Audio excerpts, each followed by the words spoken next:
بسم الله الرحمن الرحيم. مطلب اولی که مایلم We do, yeah. Thank you very much, everybody. বন্ধুরা, title এবং thumbnail থেকে বুঝতে পারছেন ভিডিওটি কেমন হতে চলেছে। তো চলুন আর দেরি না করে শুরু করি। ভালো লাগলে অবশ্যই শেয়ার করে দিবেন এবং সাবস্ক্রাইব করে আমাদের সাথে থাকবেন।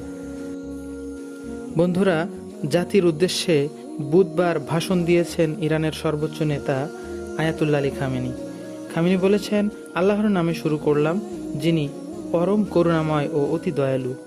আমি বীর ইরানি জাতিকে সালাম জানাই। আমি প্রথমেই ইরানের মানুষদের প্রশংসা করতে চাই।